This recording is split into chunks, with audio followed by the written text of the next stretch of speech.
ओम नमो भगवते वासुदेवाय। ओम बृहस्पति देवाय नमः। प्राचीन समय की बात है कि भारत में एक राजा राज्य करता था। वह बड़ा प्रतापी तथा दानी था। वह नित्य प्रति मंदिर में भगवत दर्शन करने जाता था। वह ब्राह्मण और गुरु की सेवा किया करता था। उसके द्वार से कोई भी याचक निराश होकर नहीं लौटता था। वह प्रत्येक गुरुवार को व्रत रखता एवं पूजन करता था।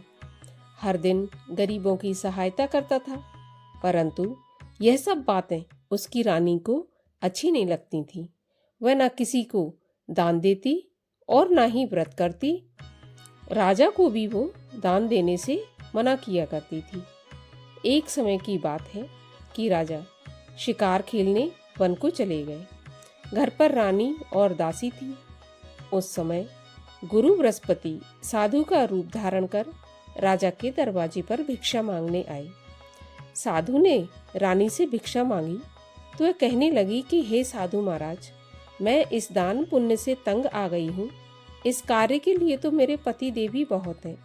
अब आप ऐसी कृपा करें कि सारा धन नष्ट हो जाए और मैं आराम से रह सकूं। साधु रूपी बृहस्पति देव ने कहा, हे देवी, तुम बड़ी विचित्र हो। संतान और धन से कोई दुखी नहीं होता, इसको सभी चाहते हैं। पापी भी पुत्र और धन की इच्छा रखता है। अगर तुम्हारे पास धन अधिक है तो भूखे मनुष्यों को भोजन कराओ, प्याऊ लगवाओ, ब्राह्मणों को दान दो, धर्मशालाएं बनवाओ, कुआं, तालाब, बावड़ी, बाग बगीचों आदि का निर्माण कराओ तथा निर्धनों की कुंवारी कन्याओं का विवाह कराओ। साथ ही यज्ञ आदि करो। इस प्रकार के कर्मों से आपके कुल का और आपका नाम परलोक में सार्थक होगा एवं स्वर्ग की प्राप्ति होगी। परंतु रानी साधु की इन बातों से खुश नहीं हुई। उसने कहा, हे साधु महाराज, मुझे ऐसे धन की आवश्यकता नहीं जिसको मैं अन्य लोगों को दान दूं तथा जिसको रखने और संभालने में मेरा सारा समय नष्ट हो जाए। साधु ने कहा, देवी, यदि आपकी ऐसी इच्छा है तो जैसा मैं तुम्हें बताता हूँ तुम वैसा ही करना।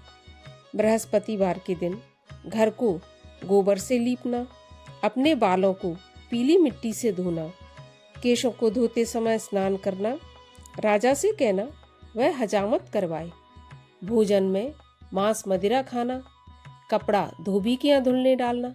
इस प्रकार 7 बृहस्पतिवार करने से तुम्हारा सारा धन नष्ट हो जाएगा। यह कहकर साधु महाराज रूपी बृहस्पति देव अंतर्ध्यान हो गए। रानी ने साधु के कहने के अनुसार 7 बृहस्पतिवार वैसा ही करने का विचार किया। साधु के बताए अनुसार करते हुए केवल 3 बृहस्पतिवार ही बीते थे कि उसकी समस्त धन संपत्ति नष्ट हो गई। भोजन के लिए दोनों समय परिवार तरसने लगा तथा सांसारिक भोगों से दुखी रहने लगा। तब वह राजा रानी से कहने लगा कि हे रानी, तुम यहाँ पर रहो, मैं दूसरे देश को जाता हूँ, क्योंकि यहाँ पर मुझे सभी मनुष्य जानते हैं, इसलिए मैं यहाँ कोई कार्य नहीं कर सकता। देश चोरी परदेश भी बराबर है। ऐसा कहकर राजा परदेश चला गया। वहाँ जंगल से लकड़ी काट कर लाता और शहर में बेचता। इस तरह जीवन व्यतीत करने लगा। इधर राजा के बिना रानी और दासियां दुखी रहने लगी। किसी दिन भोजन मिलता और किसी दिन जल पीकर ही रह जाती। एक समय रानी और दासियों को 7 दिन बिना भोजन के व्यतीत हो गए। तो रानी ने अपनी दासी से कहा कि हे दासी, देख, यहाँ पास ही के नगर में मेरी बहन रहती है, तू उसके पास जा, क्योंकि वह बड़ी धनवान है, और उससे 5 शेर बेजर मांग कर ले आ, जिससे कुछ समय के लिए गुजर हो जाएगी। दासी रानी की बहन के पास गई। रानी की बहन उस समय पूजा कर रही थी। बृहस्पतिवार का दिन था। दासी ने रानी की बहन से कहा, हे रानी, मुझे आपकी बहन ने भेजा है, मुझे 5 शेर बेजर दे दो। दासी ने यह बात अनेक बार कही, परंतु रानी की बहन ने कोई उत्तर नहीं दिया, क्योंकि वह उस समय बृहस्पतिवार की कथा सुन रही थी। जब दासी को रानी की बहन से कोई उत्तर नहीं मिला तो वह बहुत दुखी हुई। उसे क्रोध भी आया। वह लौटकर रानी से बोली, हे रानी, आपकी बहन बहुत ही धनी स्त्री है। वह छोटे लोगों से बात भी नहीं करती। मैंने उससे कहा तो उसने कोई उत्तर नहीं दिया, तो मैं वापस चली आई। रानी बोली, इसमें उसका कोई दोष नहीं है। जब बुरे दिन आते हैं तब कोई सहारा नहीं देता। अच्छे बुरे का पता विपत्ति में ही लगता है। जो ईश्वर की इच्छा होगी वही होगा। अब सब हमारे भाग्य का दोष है। उधर रानी की बहन ने सोचा, मेरी बहन की दासी आई थी, परंतु मैं उससे नहीं बोली, इससे वह बहुत दुखी हुई होगी। तो कथा सुन और विष्णु भगवान का पूजन समाप्त कर वह अपनी बहन के घर आई और कहने लगी, हे बहन, मैं बृहस्पतिवार की कथा सुन रही थी। जब तक कथा होती है तब तक ना उठते हैं और ना बोलते हैं, इसलिए मैं नहीं बोली। कहो दासी, क्यों गई थी? रानी बोली, बहन, हमारे घर अनाज नहीं था। वैसे तुमसे कोई बात छिपी नहीं है, इस कारण मैंने दासी को तुम्हारे पास 5 सेर बेजल लेने के लिए भेजा था। रानी की बहन बोली, बहन देखो, बृहस्पति भगवान सबकी मनोकामना पूरी करते हैं। देखो, शायद तुम्हारे घर में अनाज रखा हो। यह सुनकर दासी घर के अंदर गई तो उसे वहां एक घड़ा बेजर का भरा मिल गया। उसे बड़ी हैरानी हुई क्योंकि उसने एक एक बर्तन देख लिया था। उसने बाहर आकर रानी को बताया। दासी अपनी रानी से कहने लगी, हे रानी, देखो, वैसे हमको जब अन्न नहीं मिलता तो हम रोज ही व्रत करते हैं। अगर इनसे व्रत की विधि और कथा पूछ ली जाए तो उसे हम भी किया करेंगे। दासी के कहने पर रानी ने अपनी बहन से बृहस्पतिवार व्रत के बारे में पूछा।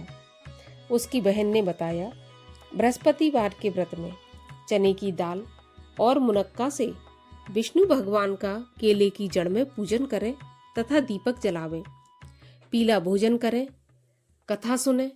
इस प्रकार करने से गुरु भगवान प्रसन्न होते हैं, अन्न, पुत्र, धन देते हैं, मनोकामना पूरी करते हैं। व्रत और पूजन की विधि बताकर रानी की बहन अपने घर लौट गई। रानी और दासी दोनों ने निश्चय किया कि बृहस्पति भगवान का पूजन जरूर करेंगे। 7 रोज बाद जब बृहस्पतिवार आया तो उन्होंने व्रत रखा। घुड़साल में जाकर चना और गुड़ बील लाई तथा उसकी दाल से केले की जड़ तथा विष्णु भगवान का पूजन किया। अब भोजन पीला कहाँ से आए? दोनों बड़ी दुखी हुई, परंतु उन्होंने व्रत किया था, इस कारण बृहस्पति भगवान प्रसन्न थे। एक साधारण व्यक्ति के रूप में वे 2 थालों में सुंदर पीला भोजन लेकर आए और दासी को देकर बोले, हे दासी, यह भोजन तुम्हारे और रानी के लिए है, तुम दोनों करना। दासी भोजन पाकर बड़ी प्रसन्न हुई और रानी से बोली, रानी जी, भोजन कर लो। रानी को भोजन के आने के बारे में पता नहीं था, इसलिए वह दासी से बोली, जा, तू ही भोजन कर, क्योंकि तू हमारी व्यर्थ में हंसी उड़ाती है। दासी बोली, एक व्यक्ति भोजन दे गया है। रानी कहने लगी, वह भोजन तेरे लिए ही दे गया है, तू ही भोजन कर। दासी ने कहा, वह व्यक्ति हम दोनों के लिए 2 थालों में सुंदर भोजन देके गया है, इसलिए मैं और आप दोनों ही एक साथ भोजन करेंगे। दोनों ने गुरु भगवान को नमस्कार कर भोजन प्रारंभ किया। उसके बाद से वे प्रत्येक बृहस्पतिवार को गुरु भगवान का व्रत और पूजन करने लगी। बृहस्पति भगवान की कृपा से उनके पास धन हो गया, परंतु रानी फिर पहले की तरह से आलस करने लगी। तब दासी बोली, देखो रानी, तुम पहले भी इस प्रकार आलस करती थी, तुम्हें धन के रखने में कष्ट होता था, इस कारण सभी धन नष्ट हो गया। अब गुरु भगवान की कृपा से धन मिला है तो फिर तुम्हें आलस होता है। बड़ी मुसीबतों के बाद हमने यह धन पाया है, इसलिए हमें दान पुण्य करना चाहिए, भूखे मनुष्यों को भोजन कराना चाहिए, प्याऊ लगवाएं, ब्राह्मणों को दान दें, कुआं, तालाब, बावड़ी आदि का निर्माण कराएं, मंदिर, पाठशाला बनवा कर दान दें, कुंवारी कन्याओं का विवाह करवाएं और धन को शुभ कार्यों में खर्च करें, जिससे आपके कुल का यश बढ़े तथा स्वर्ग प्राप्त हो और पितृ प्रसन्न हो। दासी की बात मानकर रानी ने इसी प्रकार के कर्म करने प्रारंभ किए। अब तो उसका काफी यश फैलने लगा। एक दिन रानी और दासी आपस में विचार करने लगी कि न जाने राजा किस दशा में होंगे, उनकी कोई खोज खबर नहीं है। गुरु भगवान से उन्होंने प्रार्थना की और भगवान ने रात्रि में राजा को स्वप्न में कहा कि हे राजा, उठ, तेरी रानी तुझको याद करती है, अब अपने देश को लौट जा। राजा प्रातःकाल उठा। वह विचार करने लगा कि स्त्री जाति खाने और पहनने की ही साथी होती है, लेकिन भगवान की आज्ञा मानकर वह अपने नगर को चलने के लिए तैयार हुआ। जब राजा परदेश गया तो परदेश में बहुत दुखी रहने लगा। प्रतिदिन जंगल से लकड़ी बीन कर लाता और उसे शहर में बेचकर अपने दुखी जीवन को बड़ी कठिनता से व्यतीत करता था। एक दिन राजा दुखी हो अपनी पुरानी बातों को याद करके रोने लगा। उस जंगल में बृहस्पति देव एक साधु का रूप धारण करके आए और राजा के पास आकर बोले, हे लकड़हारे, इस सुनसान जंगल में किस चिंता में बैठे हो, मुझे बताओ।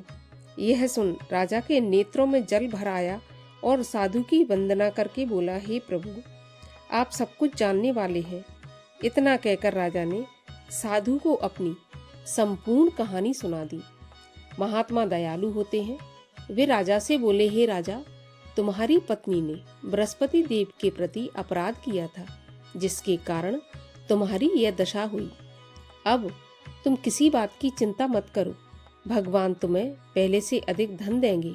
देखो, तुम्हारी पत्नी ने बृहस्पतिवार का व्रत प्रारंभ कर दिया है। अब तुम भी बृहस्पतिवार का व्रत करके चने की दाल व गुड़ जल के लोटे में डालकर केले का पूजन करो, फिर कथा कहो या सुनो, भगवान तुम्हारी सब कामनाओं को पूरा करेंगे। साधु को प्रसन्न देखकर राजा बोला, हे प्रभु, मुझे लकड़ी बेचकर इतना पैसा नहीं बचता जिससे भोजन करने के उपरांत कुछ बचा सकूं। मैंने रात्रि में अपनी रानी को व्याकुल देखा है। मेरे पास कोई साधन नहीं जिससे उसका समाचार जान सकूं। फिर मैं बृहस्पति देव की क्या कहानी कहूं, यह भी मुझको मालूम नहीं है। साधु ने कहा, हे राजा, तुम किसी बात की चिंता मत करो। बृहस्पतिवार के दिन तुम रोज की तरह लकड़ियां लेकर शहर में जाओ।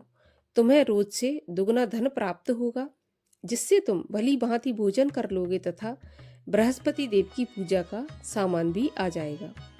और बृहस्पतिवार की कहानी इस प्रकार से है। प्राचीन काल में एक बहुत ही निर्धन ब्राह्मण था। उसकी कोई संतान नहीं थी।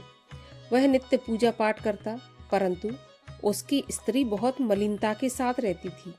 वह न स्नान करती और न किसी देवता का पूजन करती। प्रातःकाल उठते ही सर्वप्रथम भोजन करती, बाद में कोई अन्य कार्य करती। ब्राह्मण देवता बहुत दुखी रहते थे। पत्नी को बहुत समझाते, किंतु उसका कोई परिणाम न निकलता। भगवान की कृपा से ब्राह्मण की स्त्री के कन्या उत्पन्न हुई। वह कन्या अपने पिता के घर में बड़ी होने लगी। वह बालिका प्रातः स्नान करके भगवान विष्णु का जप करती, बृहस्पतिवार का व्रत भी करने लगी। पूजा पाठ समाप्त कर स्कूल जाती तो अपनी मुट्ठी में जौ भर के ले जाती और पाठशाला के मार्ग में डालती जाती। वही जौ सोने के हो जाते तो लौटते समय उनको बीनकर घर ले आती। एक दिन वह बालिका सूप में उन सोने के जौ को फटककर साफ कर रही थी। तभी उसकी माँ ने देख लिया और कहा, हे बेटी, सोने के जौ को फटकने के लिए सोने का सूप होना चाहिए। दूसरे दिन बृहस्पतिवार था। इस कन्या ने व्रत रखा और बृहस्पति देव से प्रार्थना करके कहा, हे प्रभु, यदि मैंने सच्चे मन से आपकी पूजा की हो तो मुझे सोने का सूप दे दो। बृहस्पति देव ने उसकी प्रार्थना स्वीकार कर ली। रोजाना की तरह वह कन्या जौ फैलाती हुई स्कूल चली गई। स्कूल से लौटकर जब वह जौ बीन रही थी तो बृहस्पति देव की कृपा से उसे सोने का सूप मिला। उसे वह घर ले आई और उससे जौ साफ करने लगी, परंतु उसकी माँ का वही ढंग रहा। एक दिन की बात है, वह कन्या सोने के सूप में जौ साफ कर रही थी। उस समय उस नगर का राजकुमार वहां से होकर निकला। इस कन्या के रूप और कार्य को देखकर वह उस कन्या पर मोहित हो गया। राजमहल आकर अन्न तथा जल त्याग कर उदास होकर लेट गया।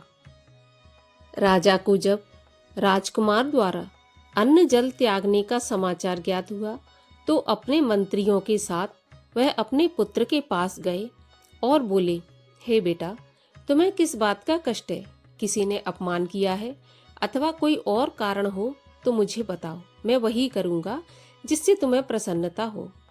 राजकुमार ने अपने पिता की बातें सुनी तो वह बोला, मुझे आपकी कृपा से किसी बात का दुख नहीं है। किसी ने मेरा अपमान नहीं किया है, परंतु मैं उस लड़की के साथ विवाह करना चाहता हूँ जो सोने के सूप में जौ साफ कर रही थी। यह सुनकर राजा आश्चर्य में पड़ गया और बोला, हे बेटा, इस तरह की कन्या का पता तुम ही लगाओ, मैं उसके साथ तुम्हारा विवाह अवश्य ही करवा दूंगा। राजकुमार ने राजा को उस लड़की के घर का पता बतलाया। मंत्री उस लड़की के घर गया और राजा का आदेश ब्राह्मण को सुनाया। कुछ ही दिन बाद ब्राह्मण की कन्या का विवाह राजकुमार के साथ संपन्न हो गया।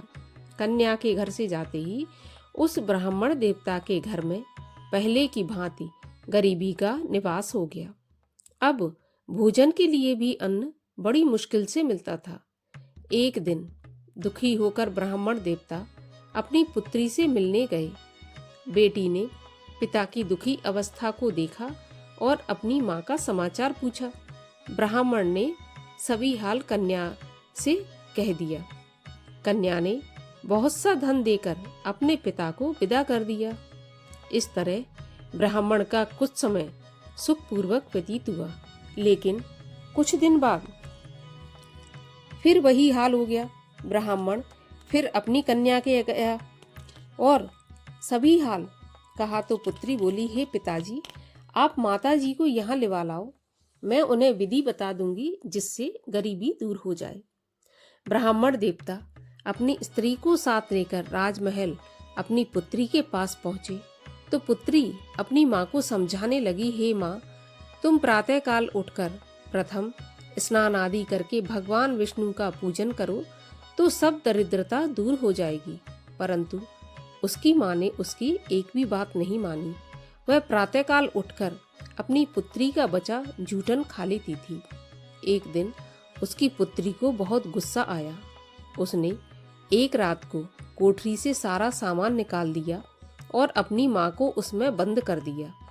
सुबह उसमें से उसे निकाला तथा स्नान आदि करा के पूजा पाठ करवाया तो उसकी माँ की बुद्धि ठीक हो गई। इसके बाद वह नियम से पूजा पाठ करती और प्रत्येक बृहस्पतिवार का व्रत रखने लगी। इस व्रत के प्रभाव से उसकी माँ भी बहुत धनवान तथा पुत्रवती हो गई और बृहस्पति देवता के प्रभाव से स्वर्ग को गई। वह ब्राह्मण भी सुखपूर्वक इस लोक का सुख भोग कर स्वर्ग को प्राप्त हुआ। इस तरह कहानी कहकर साधु देवता वहां से अंतर्ध्यान हो गए। धीरे धीरे समय व्यतीत होने पर फिर बृहस्पतिवार का दिन आया। राजा जंगल से लकड़ी काटकर किसी शहर में बेचने गया। उसे उस दिन और दिनों से अधिक धन मिला। राजा ने चना गुड़ आदि लाकर बृहस्पतिवार का व्रत किया। उस दिन से उसके सभी कलेश दूर हो गए। परंतु जब अगला गुरुवार आया तो वह बृहस्पतिवार का व्रत करना भूल गया। इस कारण बृहस्पति भगवान नाराज हो गए। उस दिन उस नगर के राजा ने विशाल यज्ञ का आयोजन किया तथा अपने समस्त राज्य में घोषणा करवा दी कि कोई भी मनुष्य अपने घर में भोजन न बनाए तथा आग भी न जलाए। समस्त जनता मेरे यहाँ भोजन करने आए और इस आज्ञा को जो नहीं मानेगा उसको फांसी की सजा दी जाएगी। राजा की आज्ञा के अनुसार राज्य के सभी वासी राजा के भोज में सम्मिलित हुए, लेकिन लकड़हारा कुछ देर से पहुंचा, इसलिए राजा उसको अपने साथ महल में ले गए। जब राजा लकड़हारे को भोजन करा रहे थे तो रानी की दृष्टि उस खूंटी पर पड़ी जिस पर उसका हार लटका हुआ था। उसे हार खूंटी पर लटका दिखाई नहीं दिया। रानी को निश्चय हो गया कि मेरा हार इस लकड़हारे ने चुरा लिया है। उसी समय सैनिक बुलवाकर उसको जेल में डलवा दिया। जब लकड़हारा जेल खाने में पहुंच गया तो बहुत दुखी होकर विचार करने लगा कि ना जाने कौन से पूर्व जन्म के कर्म से मुझे यह दुख प्राप्त हुआ है, और उसी साधु को याद करने लगा जो जंगल में मिला था। तत्काल बृहस्पति देव साधु के रूप में प्रकट हो गए और उसकी दशा को देखकर कहने लगे, अरे मूर्ख, तूने बृहस्पति देवता की कथा नहीं की, इसी कारण तुझे दुख प्राप्त हुआ है। अब चिंता मत कर, बृहस्पतिवार के दिन जेल खाने के दरवाजे पर 4 पैसे पड़े मिलेंगे, उनसे तू बृहस्पति देव की पूजा करना, तेरे सभी कष्ट दूर हो जाएंगे। अगले बृहस्पतिवार उसे जेल के द्वार पर 4 पैसे मिले। राजा ने पूजा का सामान मंगवाकर कथा कही और प्रसाद बांटा। उसी रात्रि को बृहस्पति देव ने उस नगर के राजा को स्वप्न में कहा, हे राजा, तूने जिस आदमी को जेल खाने में बंद कर दिया है वह निर्दोष है, वह राजा है, उसे छोड़ देना। रानी का हार उसी खूंटी पर लटका हुआ है। अगर तू ऐसा नहीं करेगा तो मैं तेरे राज्य को नष्ट कर दूंगा। राजा प्रातःकाल उठा और खूंटी पर हार टंगा देखकर लकड़हारे को बुलाकर क्षमा मांगी तथा राजा के योग्य सुंदर वस्त्र आभूषण भेंट कर उसे विदा किया। गुरुदेव की आज्ञानुसार राजा अपने नगर को चल दिया। राजा जब नगर के निकट पहुंच गया तो उसे बड़ा आश्चर्य हुआ। नगर में पहले से अधिक बाग, तालाब, कुएं तथा बहुत सी धर्मशालाएं, मंदिर आदि बने हुए थे। राजा ने पूछा, यह किसका बाग और धर्मशाला है? तब नगर के सब लोग कहने लगे, यह सब रानी और दासी द्वारा बनवाए गए हैं। राजा को आश्चर्य हुआ और गुस्सा भी आया। जब रानी ने यह खबर सुनी कि राजा आ रहे हैं तो उसने अपनी दासी से कहा, हे दासी, देख, राजा हमको कितनी बुरी हालत में छोड़ गए थे। हमारी ऐसी हालत देखकर वह लौट न जाए, इसलिए तू दरवाजे पर खड़ी हो जा। रानी की आज्ञानुसार दासी दरवाजे पर खड़ी हो गई। जब राजा आए तो उन्हें अपने साथ महल में लिवा लाई। तब राजा ने क्रोध करके अपनी तलवार निकाली और पूछने लगा, बताओ, यह धन तुम्हें कैसे प्राप्त हुआ है? तब रानी ने बताया, हमें यह सब धन बृहस्पति देव के व्रत के प्रभाव से प्राप्त हुआ है।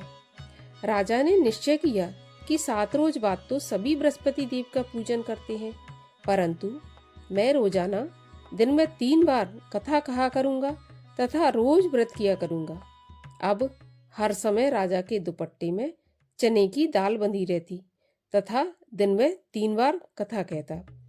एक रोज राजा ने विचार किया कि चलो अपनी बहन के यहाँ हो आऊं।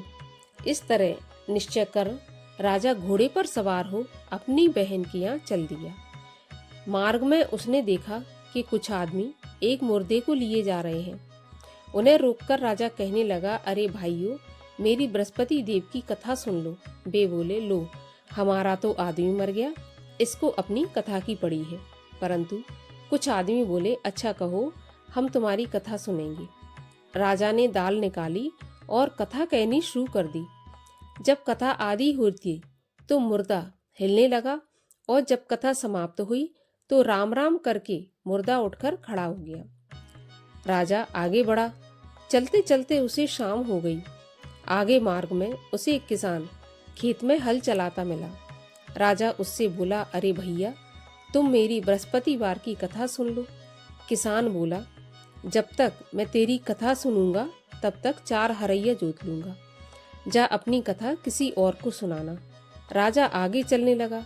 राजा के हटते ही बैल पछाड़ खाकर गिर गए और किसान के पेट में बहुत जोर से दर्द होने लगा। उसी समय किसान की पत्नी रोटी लेकर आई। उसने जब यह देखा तो अपने पुत्र से सब हाल पूछा और बेटे ने सभी हाल बता दिया तो बुढ़िया दौड़ी दौड़ी उस घुड़सवार के पास गई और उससे बोली, मैं तेरी कथा सुनूंगी, तू अपनी कथा मेरे खेत पे चलकर ही कहना। राजा ने लौटकर बुढ़िया के खेत पे जाकर कथा कही, जिसके सुनते ही बैल खड़े हो गए तथा किसान के पेट का दर्द बंद हो गया। राजा अपनी बहन के घर पहुंच गया।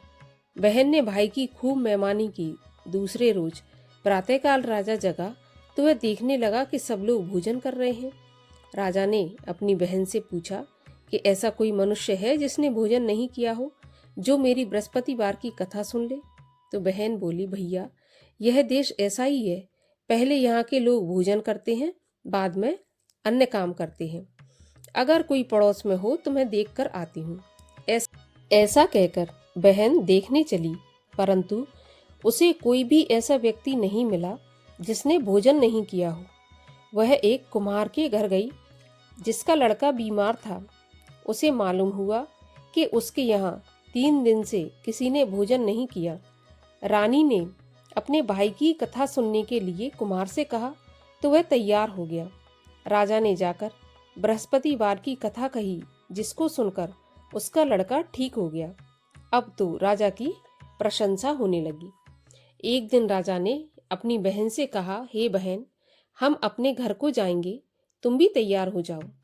राजा की बहन ने अपनी सास से कहा। सास ने हाँ तो कर दी, लेकिन बोली, तू तो चली जा, लेकिन अपने लड़कों को मत ले जाना, क्योंकि तेरे भाई के तो कोई संतान नहीं है। बहन ने अपने भाई से कहा, भैया मैं तो चलूंगी, पर कोई बालक नहीं जाएगा। राजा बोला, जब कोई बालक नहीं चलेगा तो तुम क्या करोगी? बड़े दुखी मन से राजा अपने नगर को लौट गया। राजा ने अपनी रानी से कहा, हम निर्वंशी राजा हैं, हमारा मुंह देखने का भी धर्म नहीं है। वह बिना भोजन आदि किए शैया पर लेट गया। रानी बोली, हे प्रभु, बृहस्पति देव ने हमें सब कुछ दिया है, वे हमें संतान अवश्य देंगे। उसी रात बृहस्पति देव ने राजा से स्वप्न में कहा, हे राजा उठ, सभी सोच त्याग दे, तेरी रानी गर्भवती है। राजा को यह जानकर बड़ी खुशी हुई। 9वें महीने रानी के गर्भ से सुंदर पुत्र पैदा हुआ। तब राजा बोला, हे रानी, स्त्री बिना भोजन के रह सकती है, बिना कहे नहीं रह सकती। जब मेरी बहन आए तो तुम मुझसे कुछ कहना मत। रानी ने हाँ कर दी। जब राजा की बहन ने यह शुभ समाचार सुना तो वह बहुत खुश हुई तथा बधाई लेकर अपने भाई के यहाँ आई। तभी रानी ने कहा, घोड़ा चढ़ाकर नहीं आई, गधा चढ़ी आई। राजा की बहन बोली, भाई मैं इस प्रकार ना कहती तो तुम्हें औलाद कैसे मिलती? बृहस्पति देव ऐसे ही है, जैसी जिसके मन में कामना है सभी को पूर्ण करते हैं। जो सद्भावना पूर्वक बृहस्पतिवार का व्रत करता है एवं कथा पढ़ता है अथवा सुनता है और दूसरों को सुनाता है, बृहस्पति देव उसकी सभी मनोकामना पूरी करते हैं। बृहस्पति देव उनकी सदैव रक्षा करते हैं। जो संसार में सद्भावना से गुरुदेव का पूजन एवं व्रत सच्चे हृदय से करते हैं, उनकी सभी मनोकामनाएं पूरी होती हैं। जैसी सच्ची भावना से रानी और राजा ने बृहस्पति देव की कथा का गुणगान किया, उनकी सभी इच्छाएं बृहस्पति देव ने पूर्ण की। इसलिए सबको कथा सुनने के बाद प्रसाद लेकर जाना चाहिए। हृदय से उनका मनन करते हुए जयकारा बोलना चाहिए। बोलिए बृहस्पति भगवान की जय। बोले विष्णु भगवान की जय।